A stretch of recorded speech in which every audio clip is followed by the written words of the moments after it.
যাদের জন্য আজকের এই আয়োজন, বিশেষ করে যাদেরকে আমি আসলে সম্মান করি।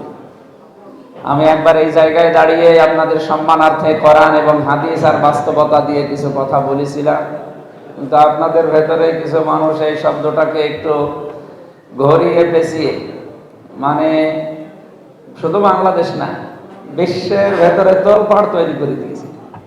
এই জন্য অনেক কিছু আপনাদের হাতে আছে।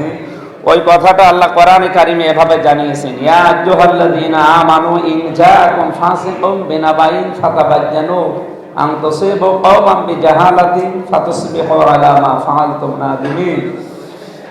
হে যারা ঈমানদার, যদি কোনো ফাসিক তোমাদের কাছে কোনো সংবাদ নিয়ে আসে, তাহলে তোমরা তা যাচাই বাছাই করে না, এ আশঙ্কায় যে তোমরা অজ্ঞাতবশত কোনো কওমকে, কোনো জাতিকে আক্রমণ করে বসবে, ফলে তোমরা তোমাদের কৃতকর্মের জন্য লজ্জিত হবে।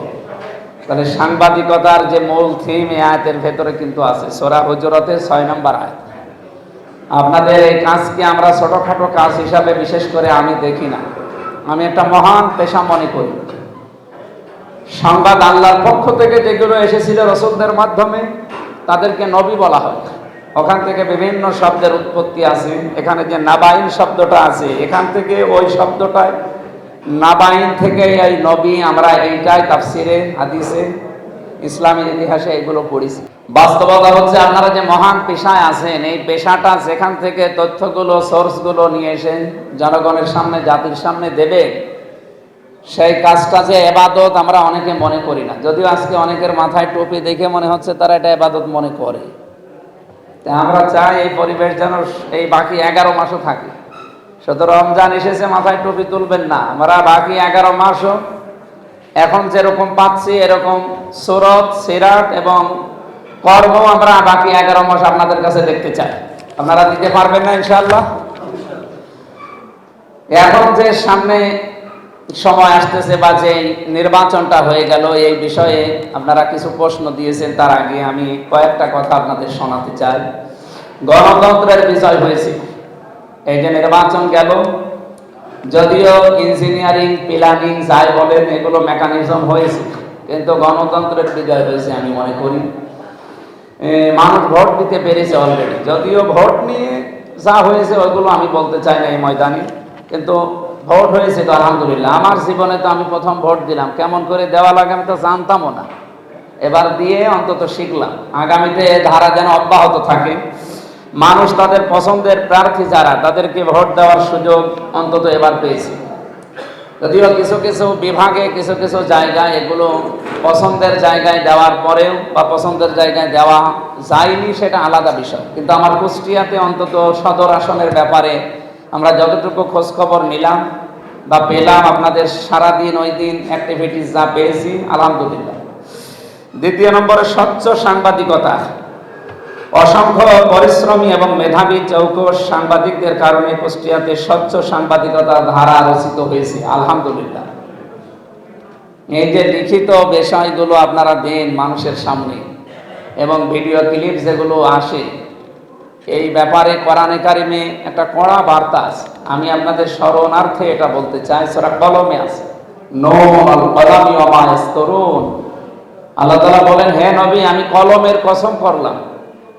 সর্বপ্রথম আল্লাহ এই জিনিসটাই বানিয়েছেন, এর জন্য সেই জিনিসের কসম করে তিনি জানিয়েছেন যে সাংবাদিকরা যা লেখে এবং এই লিখিত জিনিসের কসম, ওনারা যা লিখে যায়, ওনারা হয়তো দুনিয়ায় থাকবে না, কিন্তু এই লিখিত জিনিস থাকবে।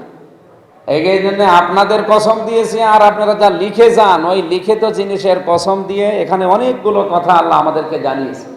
এই জন্য যা লিখবেন এইটাই হয় আপনাকে জান্নাতে নিয়ে যাবে, অথবা এটাই আপনাকে জাহান্নামে নিয়ে যাবে। এটা আপনাকে হয় মানুষ বানাবে, না এটা আপনাকে অমানুষ বানাবে।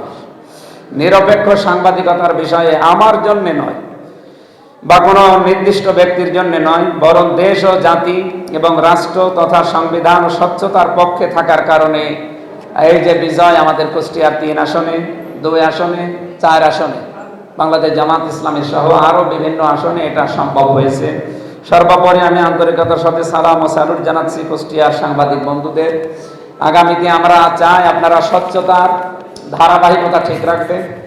কোনো ব্যক্তি, কোনো গোষ্ঠী কারোর দিকে ঝুলে পড়বেন না, ঝুঁকে পড়বেন না।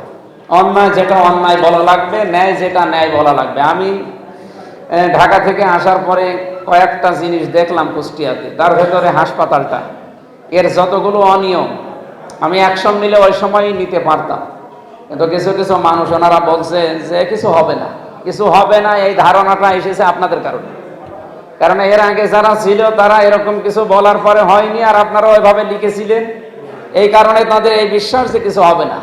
কিন্তু আমি সাফ বলছি, আমার এক কথা কিন্তু 100 কথার সমান, অত কথা আমি বলি না। আমি যা বলবো, যেটা বলবো, এটা আমি 100 ভাগ চেষ্টা করব করার। সরকারি দল বিরোধী দল ওটা আমি বুঝি না। সাংবাদিক ভাই বলছিলেন না, সাগর ভাই, যে আমার 4.5 লাখ ভোটার, সবাই আমার, কে ভোট দিয়েছেন কে দেননি ওটা অতীতের পাস্টের জিনিস বাদ দিন। আমি আগামীতে এই 5 বছর যদি থাকি, এই 4.5 লাখ মানুষকে আমার নিজের আপন ভাই, আপন বোনের মতো আমি চালাতে চাই। আপনাদের সাহসিকতা এবং সাহায্য আমার খুব দরকার সামনে। আপনারা আশা করছি সত্য এবং ন্যায়ের পক্ষে থাকবেন। যেহেতু ইফতারের সময়, দোয়া চেয়ে আজকের মতো আজকের আয়োজনের সাথে সম্পৃক্ত সবার জন্য দোয়া করি। আপনাদের জন্য মন থেকে দোয়া করে শেষ করছি। আমি আল্লাহুম্মা আমিন। লা ইলাহা ইল্লা আনতা সুবহানাকা ইন্নী কুনতু মিনাজ জালিমিন।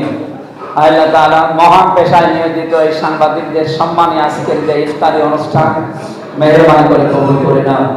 আমাদের নিয়ত এবং ইখলাসের দিকে তাকিয়ে আগামীর পথ চলা তুমি সহজ করে দাও। আমাদের এই দেশটার উপরে তোমার রহমত নাযিল করো।